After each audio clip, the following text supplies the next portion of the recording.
and welcome to episode 138 of Retro Encounter, RPG fans occasionally on-topic podcast.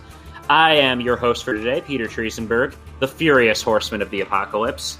And joining me today, we have the illustrious Keegan Lee. Hello, hello. And also Marcos Gaspar. Hey, how's everyone doing? We're doing good. We've braved the ashlands of death, and we've emerged victorious. Don't lie to me. I know how it's been. Yeah, we may have clipped through a few walls. We may have gotten stuck in a strangely box-shaped hole in the wall. But all in all, it's been a good time, I think, right, guys? Right? Yeah, it's not been terrible.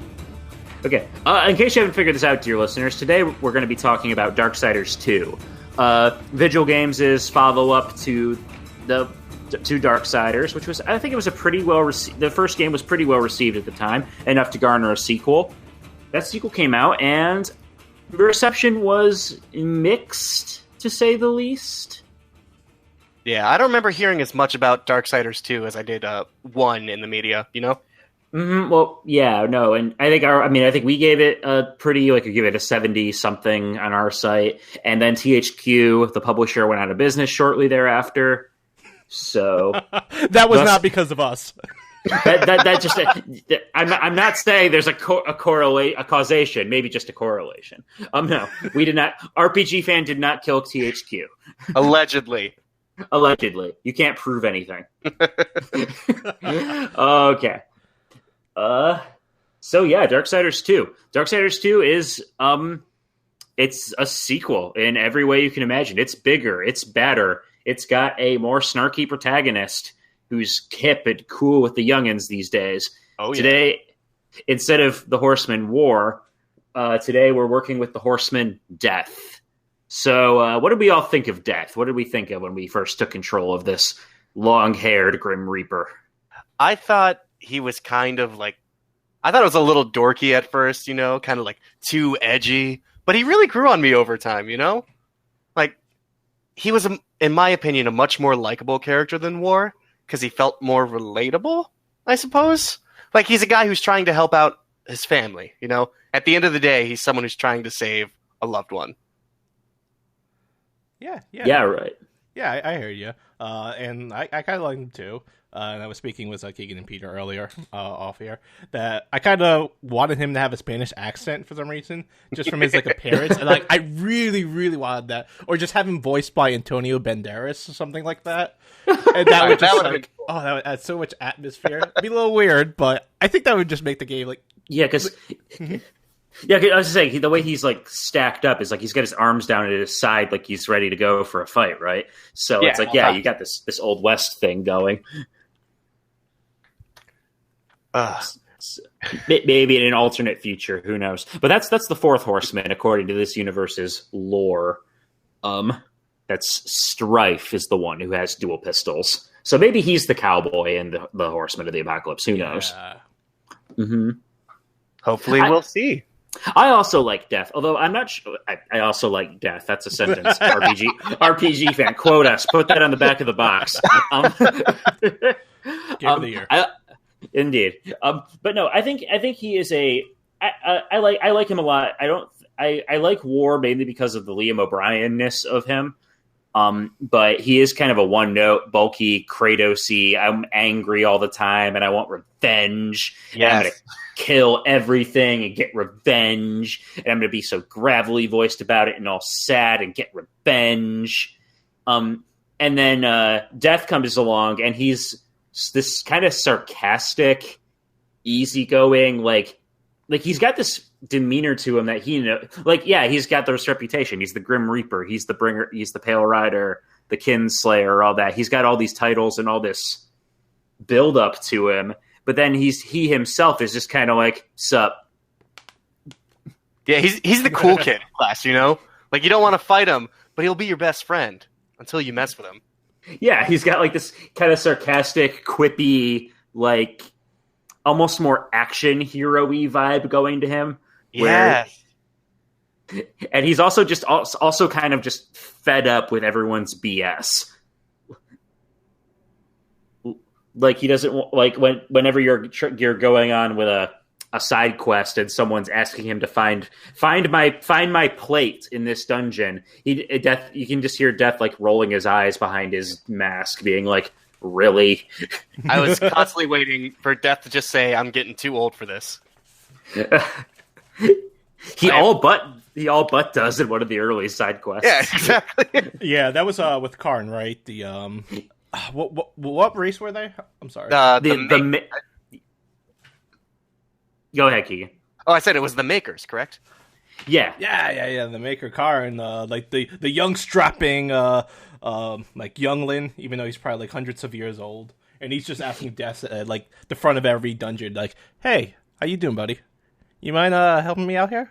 It's just like, "What do you want now, Karn?" Like, I left this bowl in this dungeon. It's got a lot of sentimental value to me, and I'm just over here like, how did you get it in the dungeon?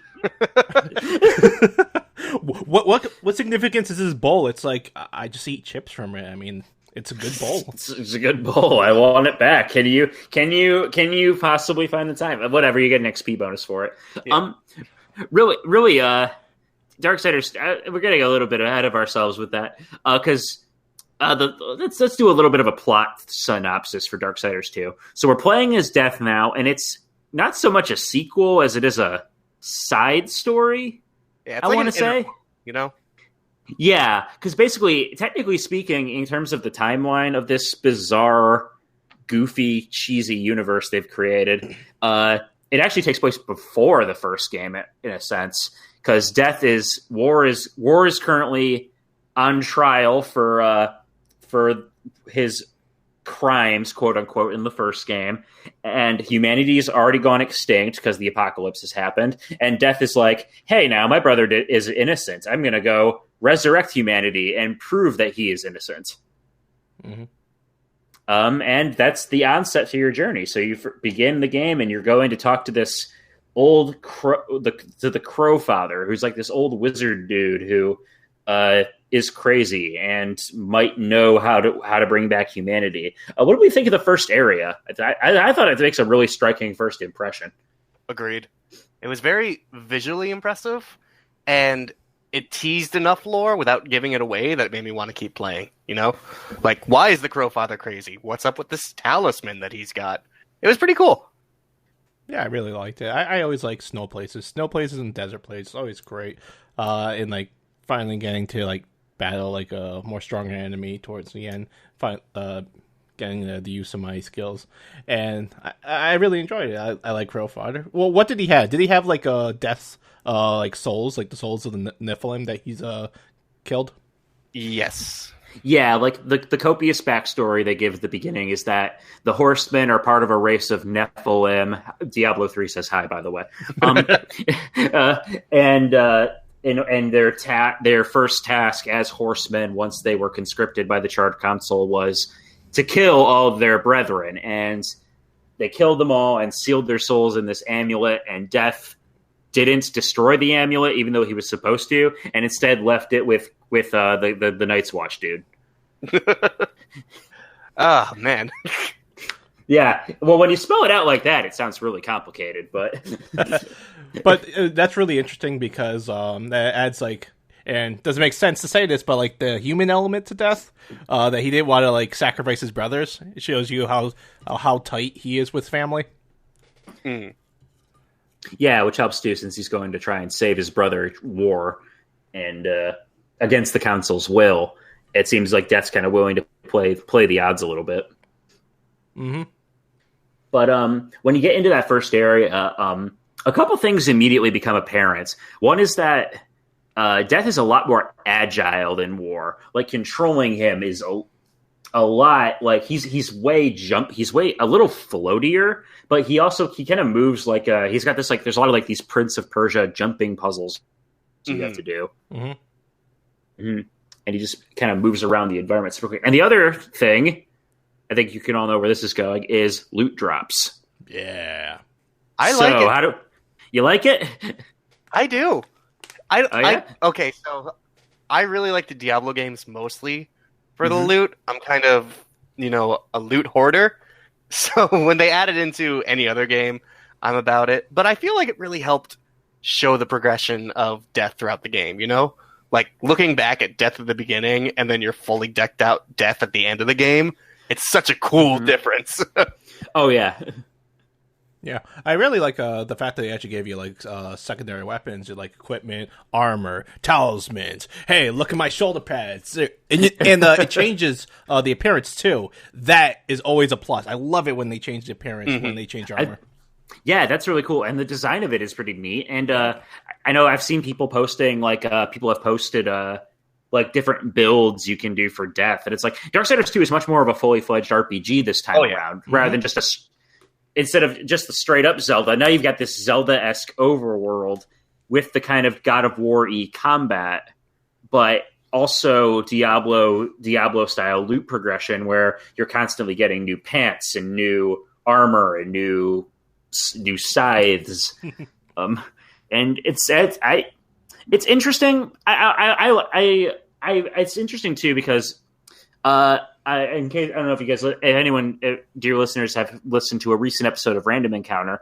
I was playing Breath of the Wild for the first time, The Legend of Zelda, and that game also reintroduced a heavier emphasis on weapons that you find in the environment.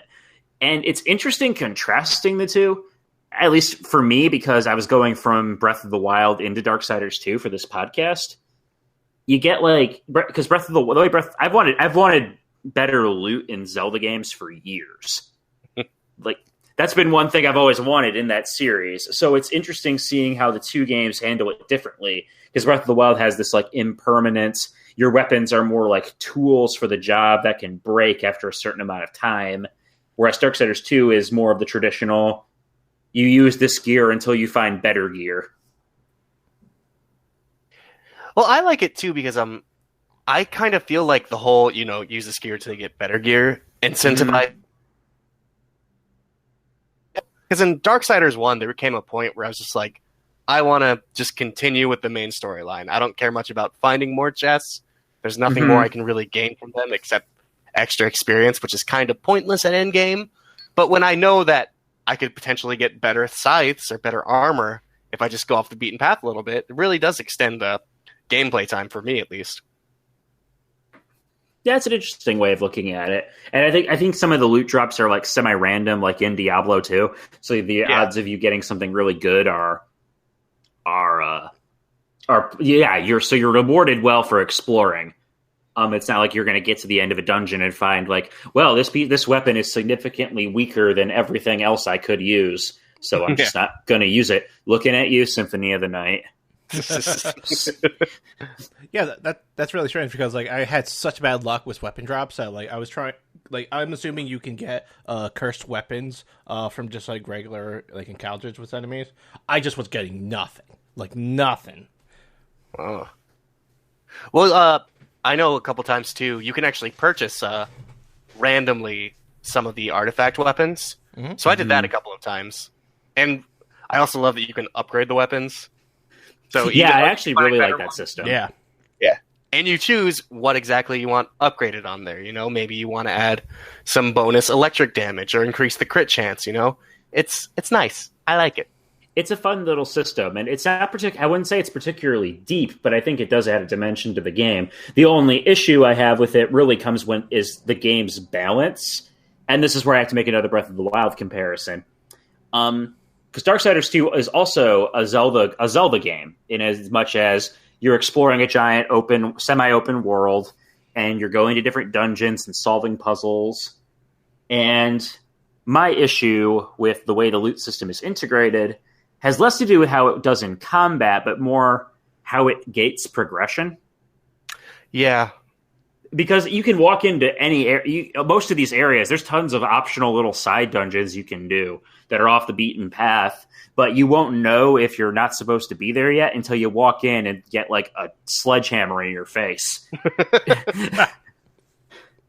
And it's one of those things where, or if you don't have the requisite item, this isn't like Link Between Worlds where they put a little signpost outside saying you need the claw shot to progress. So if you go into a dungeon and you want to get a certain chest, but you don't have the right item yet. And that can happen very often in this game. You're kind of screwed unless you remember to go back there. Yeah, there are plenty of, especially in the Forge Lands, the first area, like chests I just didn't know how to get to because I simply didn't have the right equipment. And by the time I get it, it's like 10, 20 hours later, and I don't remember where that chest is anymore. Because this game has 3 overworlds. It does. Something that's actually been on my mind. Like, what difficulty did you guys actually play on? Now that I think about like Breath of the Wild, and sometimes like their difficulty spikes. I played on normal. Yeah, same here. Yeah, I played on easy. On easy? Okay. Yeah, I'm a wimp. I wanted to play for the story. Hey, I played it on easy the first time I played it through because I suck. I'm not very good at action games, but when I said normal, I meant I played it on Definitive Edition because I'm a cool hardcore kid. We were all playing the definitive. We're all playing the Definitive Edition, aren't we? A little too easy, you know. Hey, I'm okay with my hands being held with this. I was saying definitive because that's one of the difficulties, right? I'm pretty sure that is the highest one. Yeah. Darksiders II is the Dark Souls of game box titles. Because Definitive and War Mastered are 2 of the greatest puns in the game industry. I just roll my eyes to that, but yeah, it is a funny pun. Well, so once you get out of the initial tutorial area, you end up in the first of the game's overworlds, the Forge Lands, which are inhabited by the Makers, which are these giant, red-haired dwarf creatures that are Ulthane, the character from Darksiders 1. They're his species, I suppose. And this is where Darksiders 2, to me, it's interesting because it's trying to world build, but the way it's world building is it's really clunky in terms of, because the dwarves, these giant dwarf characters they're dwarves. Like they are Gimli from Lord of the Rings. We're giant. They're giants, but that's really the only difference. They fight with warhammers and they build things and they shape stone and they have Scottish accents, and it's like, wow, this is like the most generic fantasy dwarf I've ever spoken to that wasn't towering above me. But they're tall, so it's different, okay? It's different because they apparently make planets if this world's... Again, the Darksiders lore makes no sense, and Darksiders 2's attempts to expand upon it makes even less sense. It's just rule of cool. Is it cool? Cool. We'll put it in the game. Yeah, it's the Warhammer universe logic. Oh God, don't even. Let's continue on with Darksiders, please. But anyway, but Def's immediate goal from there becomes to find the Tree of Life, which is supposedly going to lead him to a well of souls that'll let him bring humanity back to life, and that becomes kind of the looming end goal of the game that is established from the outset. That Death will be constantly deferred from again and again by new quests and new side missions and new objectives that just hinder him on his mission, or lead him to a whole bunch of cool treasure chests. One or the other. Really depends on your preference. But the Forge Lands themselves, I feel like it might be probably where the game is at its strongest, design-wise. I don't know. What do you guys think? I agree.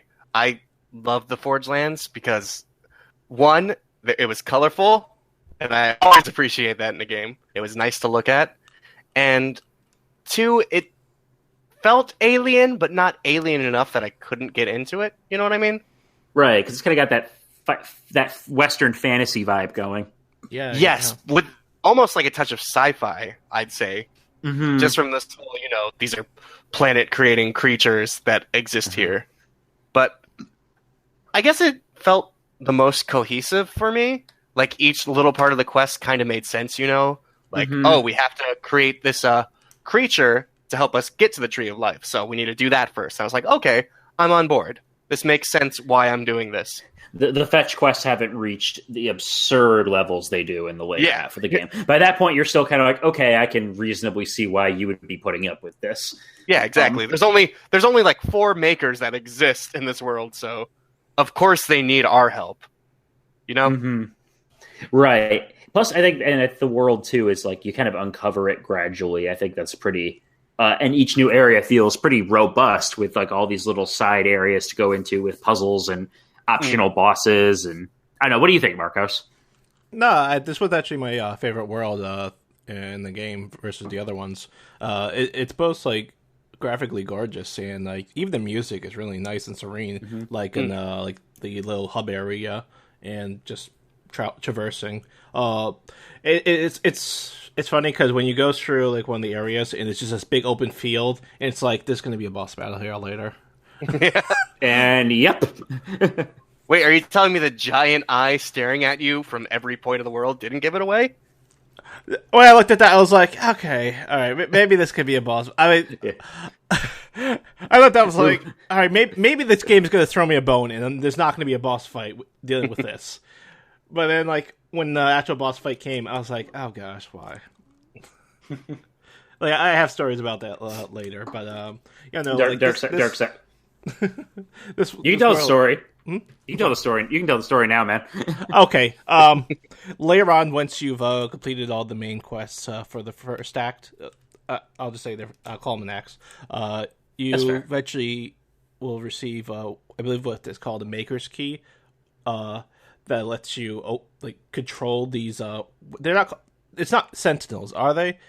Or constructs, like a major construct, to go more or less punch this big eye, like with its big fist, like with the contract's fist. More or less, it's a Shadow of the Colossus game. When you get over there, because what happens is, man, there's so much that we skipped over. We should probably talk about the bad guy first. What lead up to this boss fight? Absalom. Yeah, I thought it was Abaddon, but that was the first game. Yeah. I guess you could just sum it down to the corruption. Yes. I understand your confusion, but yeah, the corruption is a looming force that turns out to be surprise. It's Absalom. He's one of the Nephilim, one of Death's brothers, quote unquote. He alive, he mad, he generic as all hell. You betrayed me. Yeah, Yes. probably. Everyone betray me. I fed up with this world. Yeah, and what was Absalom's deal was, I guess he was just so like consumed with like, I don't know, not wrath, but just like just anger for like what was happening when the Nephilim were being killed, that he eventually became corruption, and the corruption seeped into the land and was corrupting both constructs. And were they also corrupting the makers? I forgot the lore. I think that's it's implied that's what like the stone zombie monsters you're fighting are. Okay. Oh, really? I never got that. I thought they were all constructs. Some of them are, but I think the bigger enemies, like because that one guy, what's his? I don't even remember. The guy you can like fight against, that you can like spar against him. Oh yeah, I forget his name, but yeah, I know. I forgot his name too. He's dwarf man. Big dwarf man says that every blow he strikes against corruption is a blow against his own kin, because it consumes like everything in his path, and that includes the makers themselves, which is why there's so few of them. Yeah, that makes sense. Should probably pay attention. Yeah, because It's all good. From what I understand, constructs are have like a soul. I don't know if it's the soul of the actual like a maker, but it's definitely a soul that like the makers are like grieved that they have to kill them. I think it is the soul of the maker, actually, because it wasn't one of the main constructs, but I think it was the side one that you have to give the stones to throughout the side quests. Oh yeah, that guy. Yeah, that one. That you just kind of feed him rocks. Yeah, I think he makes a mention of not remembering his original name, but remembering his new construct name. Both of which I've forgotten. But yeah, I was to say, if your eyes don't glaze over with some of this expository dialogue, Darksiders 2 has a lot of it. Yes, where it's just kind of like, okay, we're just talking about stuff now. Yeah, like I'm sorry, like for people who like think like, oh, I don't know too much of this. It's like there's a lot. They talk a lot, and it just like you walk into a new area, get ready for some exposition. Yep. too. But it is in the Forge Lands really where I think Darksiders 2 is, as I said, at its strongest, and where you really get a feel for like, because you'll be going around from area to area. You'll have kind of a main set of dungeons that the game wants you to go to in order to proceed. But you can tackle a lot of side areas and side dungeons as you're going there. The game really encourages you to go off the beaten path and find collectibles and treasures, and there's a lot more stuff to find than in the first Darksiders. Mm-hmm. And hey, Volgrim's back. And he has a whole side quest dedicated to him now. Nice. That isn't just... Well, I mean, I guess in the first game you could collect those relics, but now he has this whole thing about collecting pages of Book of the Dead, which lead to enormous treasure caches. And he can, and he actually is a halfway decent merchant too. Yeah. So, yay, Volgrim! Thank you for your help. Good to see you back, buddy. Those pages were really hard to find. I don't think I completed it. I think I got like 15, and that was it. Really? I feel like Darksiders 2 is a completionist nightmare because there are so many little doohickeys to find. Well, I have really bad eyes in the real world, so sometimes that would dark corridors where I'm depending on a tiny shimmer to find an also black page, it becomes a little difficult. It's like, how much more black could this be? Oh, just you wait. Oh, just you wait. It's like the answer is none. That reminds me, like at the beginning of the game, it wants to know if you wanted to raise the gamma or whatever. So I just like click that brightness. So you're like, yeah, we're gonna bring that right up. Just jack that brightness setting. I saved the brightness settings for my horror games. Thank you very much. Fair enough. I need there to be so much bloom lighting in Amnesia. It's not even funny. Real quick though, Marcos, you just reminded me of something that made me angry in the story. Light jumping. One thing that made me angry in the story, at least. It was the dungeon where you're building the giant construct to destroy the corruption leading to the tree. So throughout this dungeon, you're collecting stones to activate the giant construct. The first 2 stones you get are completely fine, but the third one is obviously covered in corruption, and you have to fight a corrupted construct to get it. So you get this messed up stone, bring it back, and Karn, your maker buddy, is like, hey, we shouldn't put that in there because that stone is corrupted as hell. And Death's like, it'll be fine. And they throw it in. And would you believe it? The construct is corrupted. And Death is just like, who could have expected this? Death's over here like, look, I read the script. We need an action beat every 10 pages. This is a video game. We need a boss fight here. Just frickin' roll with me here. It was just so obvious what was going to happen. I know that maybe he was fueled by the power of hope that it was going to like break through, but it's like, come on, man. Death is our new shonen protagonist. He believes strong enough. Death will never give up. Death isn't quite the brightest bulb of the 4 horsemen. I honestly though, like Death has this kind of weird sarcastic I'm done with everything vibe to him, but he's also kind of a total doofus, which is something I kind of love about this game, is that like they have this whole thing about you're playing as the Grim Reaper, you're playing as Death himself, you know, and it's like, I mean, okay, but you're not the king of the land of the dead because you meet him later in the game, and you're not Satan because this universe has its own Satan equivalent that they refer to constantly, which means that you're just a dude who's really good at killing people. So you're like the janitor? Yeah.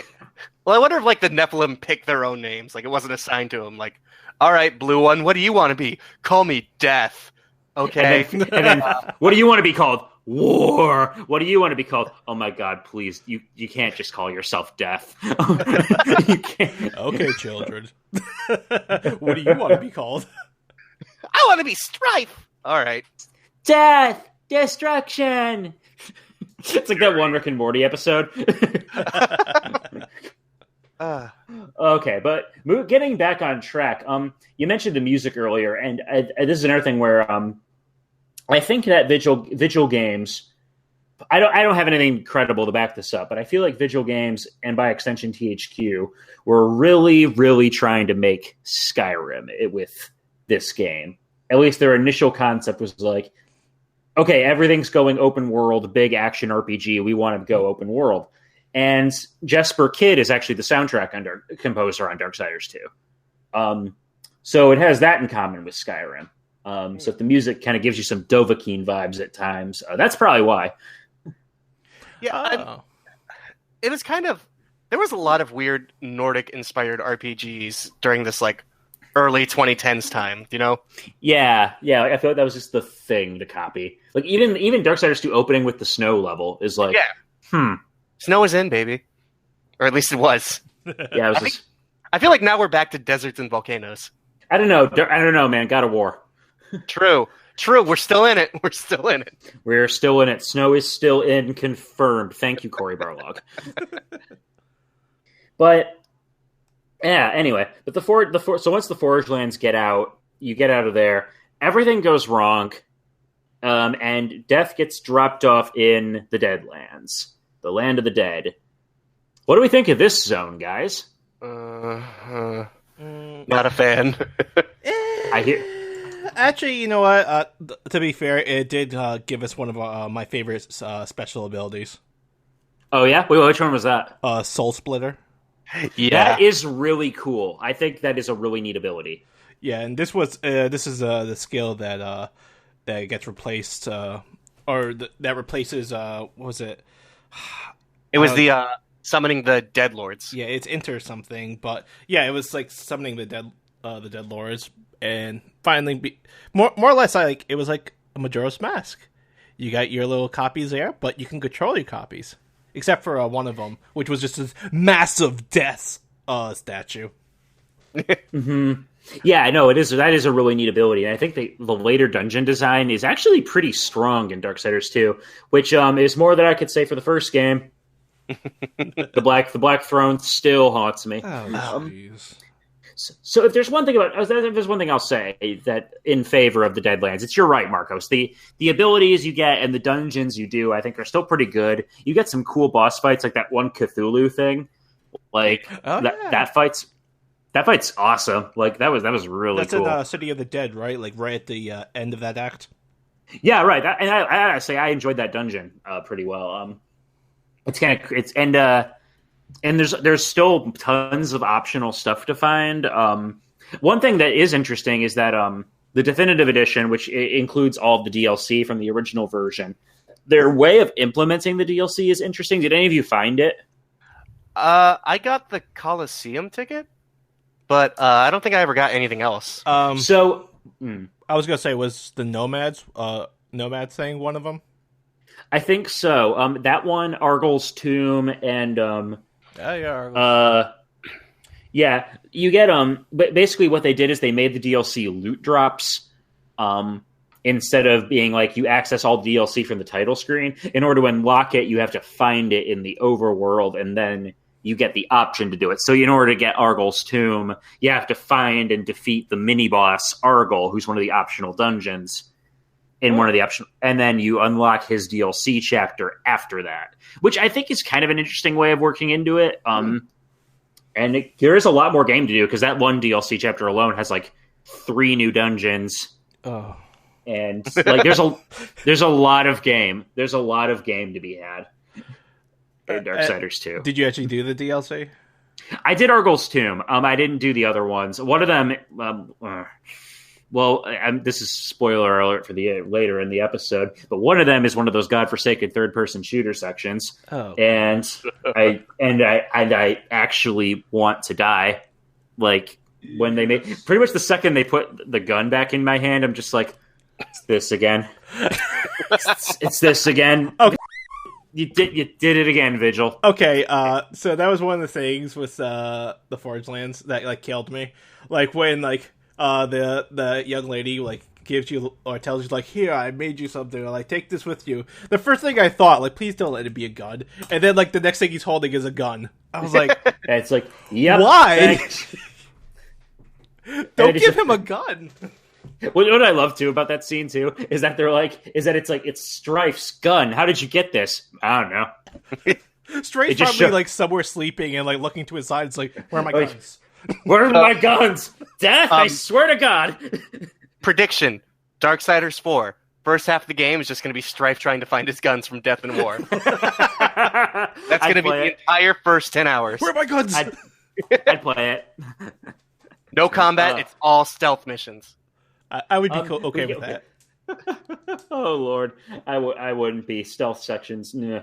But the thing about we got off the thread in a good way. But the Deadlands is where Darksiders 2 I think really starts to show signs of we are trying to put in as much game as we can with not much thought into how well it's put together or how, like, because the Deadlands I think there's a lot more in there than the Forgelands. If you really want to get technical about it, there's more dungeons, there's more treasure, there's more stuff, but it's all just kind of slapped together into this big open gray field. Yes. Like the Forgelands were entertaining to travel through because it was so different each time you went into a new area, but the Deadlands is just the same gray, sandy scape each place you go, you know? The dungeons are pretty interesting once you get into them. But traveling, this is the part where I abuse the fast travel system. Because I just had no interest of riding my horse back and forth. Mm-hmm. Nah, I don't blame you. But it's actually really weird that, like, I love the Forgelands, like, just because it's graphically and musically just great. But like I found that the Deathlands had just a lot better like abilities. I like the fact that when you go to hunt the King of the Deads or whoever's his lords, that you control them because the King of the Dead gives you an item to control them. So you have to collect 3 of them, and after you beat each dungeon, you control them, and they act both as used for puzzles, as well as another character that fights with you. Which is wild. I was like, oh my gosh, I have an ally. This is actually really cool. Yeah, it is pretty neat. And it seems like another point where like this could have been a whole like idea for like, well, what if we made a game with had all 4 horsemen and they teamed up? Oh my gosh, I would kill for that. Please just make a like action RPG with all the horsemen. Like that better be the 4th one. Or if they're gonna do a quintilogy or whatever you call it, just you better do that. I mean, they still haven't resolved the cliffhanger from the first game, even in the sequel, so... We'll get to it eventually, don't worry. Not in the 3rd game, we won't. Because the premise for the 3rd game is that Fury's off doing the same thing Death's doing. Oh, wait. Is she trying to clear... I thought she's been, like, she's doing something on behalf of the Charred Council while War's in jail, but it's still another side quest. If I remember the trailer, I think she might be actually trying to find Death. Now, I haven't seen the trailer in months, so I might be completely wrong. But I haven't either. I know down one of the other horsemen. I know it involves like the 7 deadly sins or whatever. Which, okay, sure, fine, video game. Yes, but that's right. I forgot that cliche. Please don't be 7 different worlds. Oh, gosh. $10 that Greed or Sloth is a super fat guy. $10 down. Dude, I'll reach you 100 that she's gonna get a gun. Oh yeah, she'll get a gun. She will absolutely get a gun. And she already has a whip, so it's basically a Castlevania game confirmed. That'd be so cool. You say that, but remember the last time they made a 3D Castlevania? What was that, Lord Shadows or something like that? I forgot. I can't even remember it. Okay, you know what? The Lords of Shadow does have like Robert Carlyle, Jason Isaacs, and Patrick Stewart in it, and it's somehow still bad. Smooth voices. Just the voice work, man, but the dialogue though. Anywho,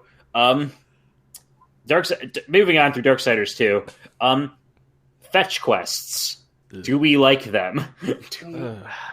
Not anymore. It seems like pretty much even in the main story, it feels like every other thing that Death needs to do is go find 3 things.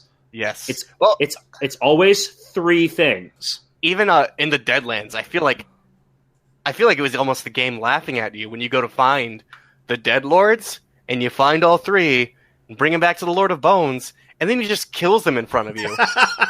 And even Death in the game is like, are you serious? Yeah, Death is mad. He's just like, what is this? It's like, it's cool, I'll give you a new ability, bye. And it's like, you could have done that hours ago. And then you know what? You have to go find 3 things after that. Oh gosh, the rule of 3 was this game. The rule of 3. The rule of 3 is hard. And don't to get one of the Dead Lords, don't you have to get another collection of 3 things in that dungeon? Human souls inside the 3 souls. I was like, oh my god, it's the side quests are breeding. It's fetch quests within fetch quests. I appreciate that the 3 souls or human souls are like just the same businessmen. It's like, yeah, the game knows. The game knows. That's horrible. Apparently whatever clothes you're wearing when you die is just what you wear for eternity. Yeah, so don't die in like a fedora and trench coat because you're going to be a tool for eternity. What about if you're like just getting out of the bathtub, Then the apocalypse happens, you're stuck nudie forever, baby. No, that's why you gotta like change as fast as possible. It's like, oh gosh, if I learned anything from Darksiders. As the mushroom facade expands, it's just me going through my closet, trying to find what I'll look best in for eternity. I need pants. It's like, screw it, I'm gonna die. I'm gonna look nice. Oh, God. This game is ridiculous. This game is ridiculous. But even when it's starting to drag its feet a little bit, I think it's still a pretty fun time. There's still stuff to go. You can still pop back to the Forge Lands and do side quests, even though you really shouldn't be able to do that in the lore, but whatever, video games. I think the only big one you really need to go back for is that optional bosses quest, if I'm not mistaken. Yeah, right, because there's like 4 like optional bosses you can do that are like... And those are actually pretty cool and have decent like... that you like. There's actually a decent like trick to like finding them, and they usually have like a dungeon or something to do. That's pretty neat. I like especially that one like giant. There's like a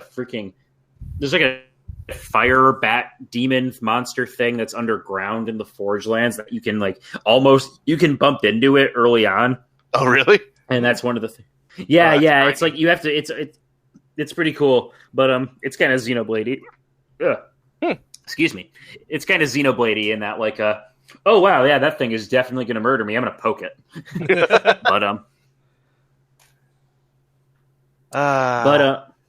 Yeah. Oh, did any of you do the Colosseum? Just out of curiosity. I did not. No. I was okay. I want to wrap it up after like. It's not. It's not great. It is literally just a battle arena. And now that I don't know if there was like a multiplayer component to it. I don't even know if that's still active anymore. Oh, but that'd be cool. It does bring back the zombie with the top hat. Oh yeah, Wicked D or something like that. No, Wicked K. Wicked D. Wicked K. I was going to say Reliant K, but I'm pretty sure that's a band. Tenacious D is what. Yes, my favorite zombie. So Jack Black shows up in Darksiders. Okay, cool. So yeah, that happens, and then there is one more. Well, yeah, there is one more overworld in the game, but I hesitate to even call it an overworld because it is tiny. Yeah. It is. There is a single central area with one NPC, and you get another quest to go get 3 more doohickeys, and you do the dungeons there are pretty good, but then it zaps you back to Earth for another third-person shooter section against frickin' the tripods from War of the Worlds, and I'm just like, why is this even a year? Yeah, that was really weird. Like when you What was it, like a bazooka and machine gun type weapon? Yeah, you get one of those angel bazooka machine gun things from the first game, and you meet Uriel from the first game, and it's like it's so weird. Yeah, that's when like I was just like, man, wrap it up. Like this is interesting, but like I would not want to return to Earth like that. Just to do like a shooter section, because that's what it was. It was just a shooter section. But guys, guns are cool. If it worked for Shadow the Hedgehog, it'll work for the 4 Horsemen. But it didn't work for Shadow the Hedgehog. You shut your mouth, Peter. I'm sorry for. Shadow the Hedgehog is a cult classic that is yet to be realized. I am sorry that I have desecrated the corpse of the greatest unsung masterpiece of our days, Shadow the Hedgehog. But And then what bugs me is more because there's that one dungeon too where you have to go back in time and you fight Samael, which it's cool seeing Samael again, but Samael ended Darksiders 1 on such a cool like we'll see each other again note where he's like now all powerful and like this serious possible threat, and instead he's just another mook dungeon boss you have to fight, and he doesn't even get out of his chair. Well, to be fair, like Death did go back in time, so I assume he went back in time before he became all powerful. Yeah, but it's still kind of disappointing, you know? Like, I feel like they had this... And again, it also feels a little tacked on that, like, you're even... Because by this point, I don't even care what's happening in the story. I'm just like, okay, where are the things I need to collect to make the next movie happen so I can finish this game? Yeah, like, what was it? Not was it Void Walker or something Walker that made you go back in time to go, like, deal with this dungeon?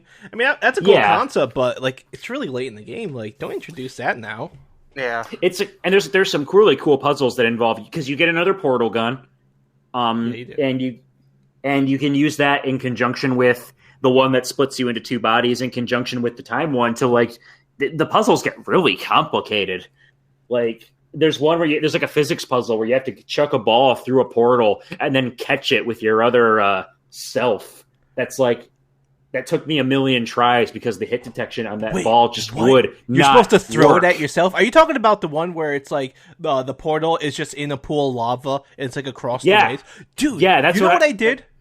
I did not do that. What did you do? I just went back the way I did, but like I had my like the clone stand at the top of like where the platform would end, and then had the other clone jump to the other place and just grab it from the hand, and just did that, and would just walk my way back. Oh, I hate you. Because at first I was like, "There's no way you could do this. This can't be right." Because I kept failing it, and I just did it that way. I was like, "This is definitely the way." And this portal is just a red herring. I hate you. I think that the intended way to design that puzzle was not play tested because I just oh man, maybe they did play test it and they did it like perfect on the first shot. It's like, all right, it's good, ship it. All right, we're good. Yeah, like the guy who play tested it was just too good at the game. Or my theory, THQ was shutting down and they're like, gotta release this game. Oh man. That dungeon hurt.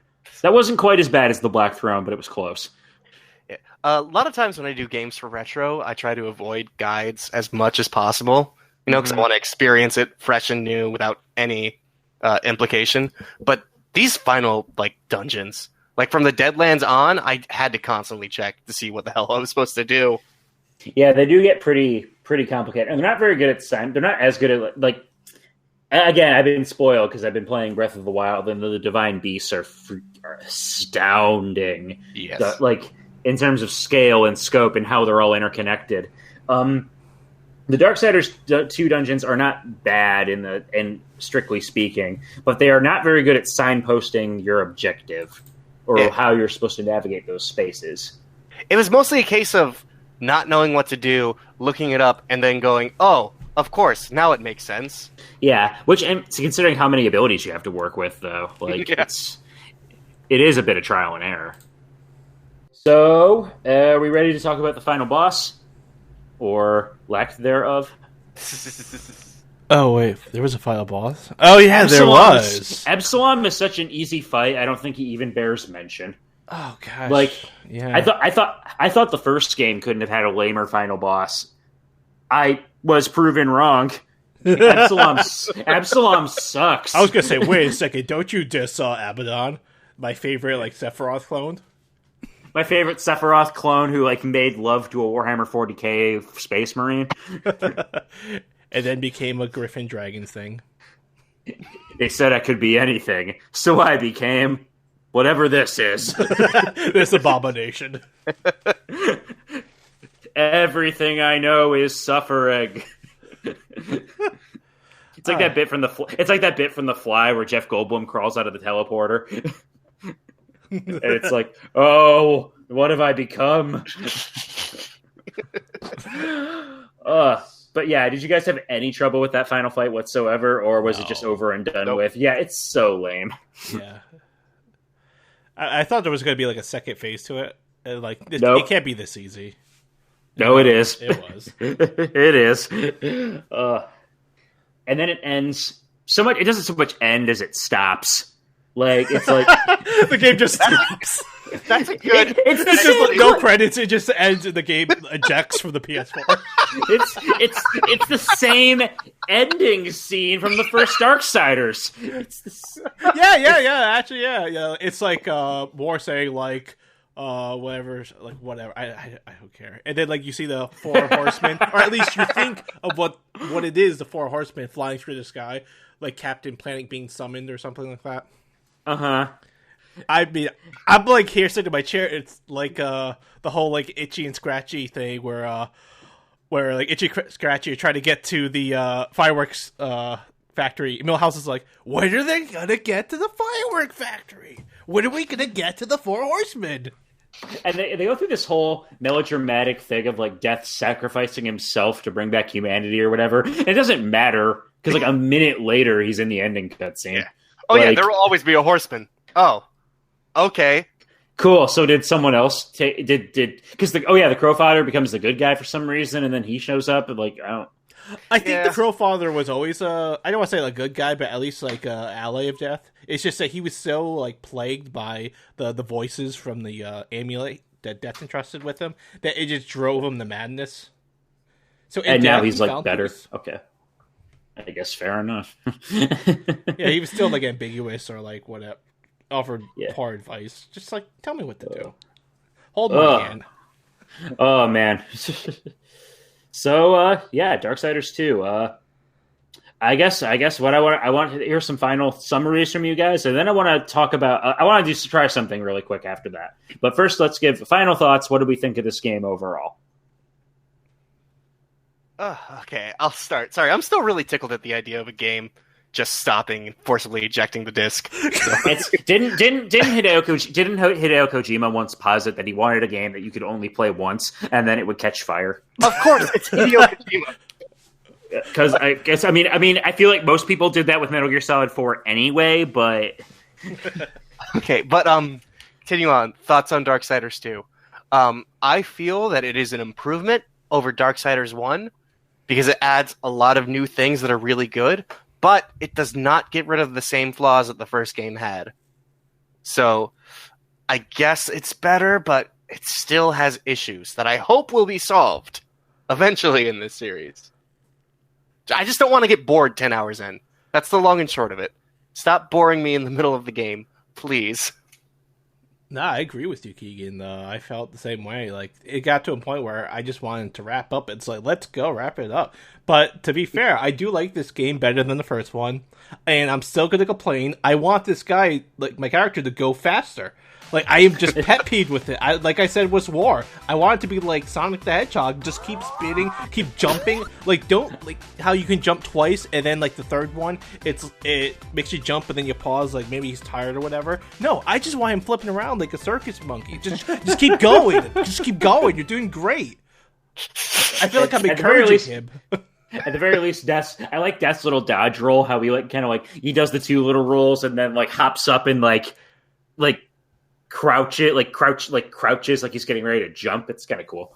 Yeah, like I love that animation for that. I just wish that it just kept going and not pausing for that last dodge roll.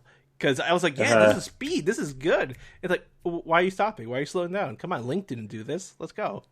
Come on, Link's figured out. Well, then they took out. Then bring. Okay, Nintendo. I know you're not listening to this podcast that is unrelated to your game in any way, but bring dodge rolling back in the next Zelda. Yeah, like with hover boots, so it's just a continuous roll. Yeah, please and thank you. Now I just have the image of Death constantly rolling, a la Ocarina of Time, just... but it's Death, so it's... Hey, I would just put up with him doing a bomb roll for all I care, just getting hit with that and just glitch out, and he just like, rolls away. Like, I don't care. Just make him go faster. Just please. Please!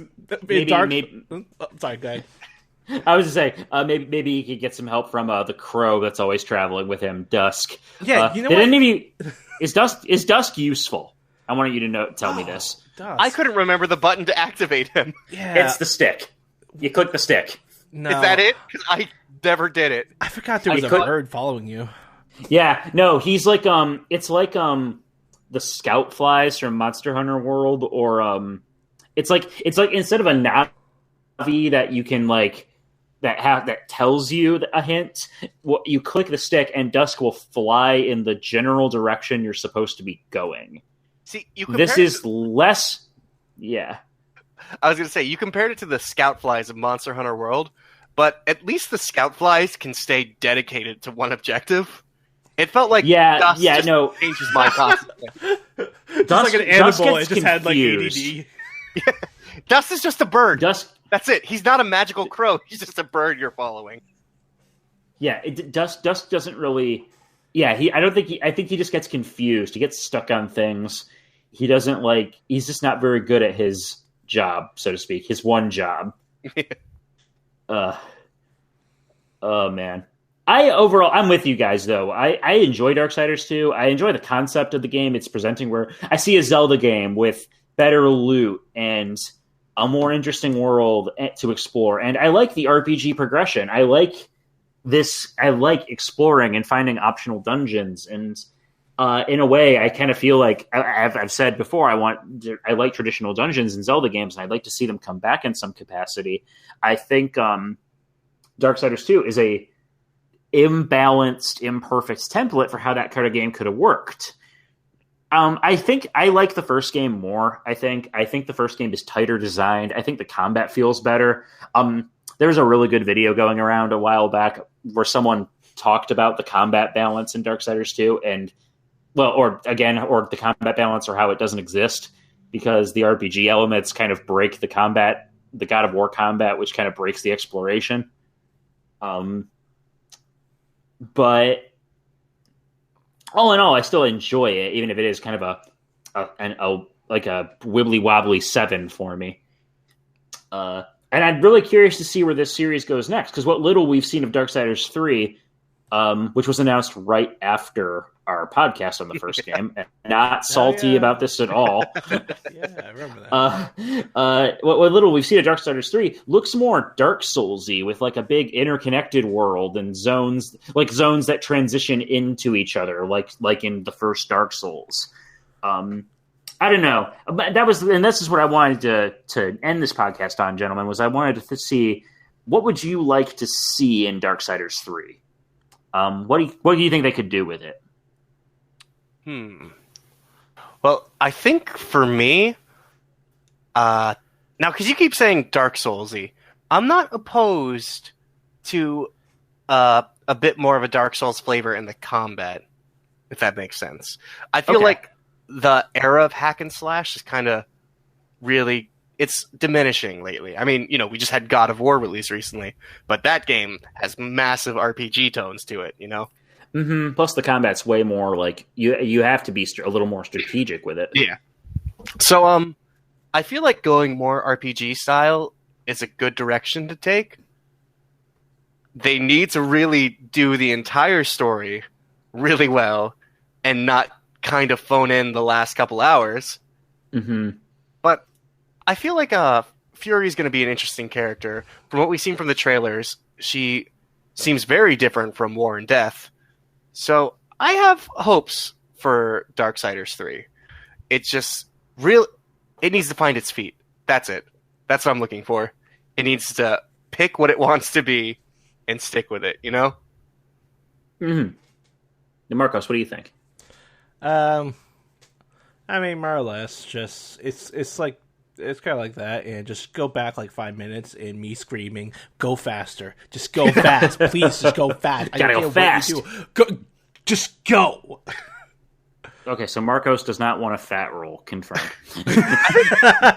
No, Marcos, but to be honest, though, just keep keep going with the RPG elements. I think that was interesting, and I would really like to see a better. I don't want to say a better loot system, just like. I don't know. Mm-hmm. Personally, I would like... No, I know what I want. I don't want the same skills. Don't give me the same skills. I don't want a portal gun. I don't want a hook shot skill. I don't want any of that. I want a new set of skills. Completely unique to her. Yeah, I know. I could see that. Yeah, because we don't really and that's the problem Zelda ran into too, where Zen Darksiders is very much aping Zelda, but we don't really need another hook shot, another bow and arrow, another whatever. We want these more unique items, and Breath of the Wild did that with Cryonis and Stasis and all that, giving you a really versatile tool set. Yeah. So yeah, I'd be very curious to see how they handle that, how they handle puzzle progression in Darksiders 3. Especially with a more Soulsy, if they really are going all in with a more Soulsy tone, the Souls games tend to they gently nudge you to puzzles more than like outright are like, this is a room, figure out the solution to all these intricate things. It's more like, explore this area and you'll kind of stumble across where you need to go. Mm-hmm. I'm curious about where they go with it. I feel like Darksiders 2 was an interesting step towards that, where like you have interconnected zones where you can go off the beaten path and find cool stuff and puzzles and areas. I think if they flesh that out a lot more, I think it could be really something special. And that is really what I want to see. I don't know if I need quite as much loot and dropping, but I would like to see the RPG elements return in some fashion.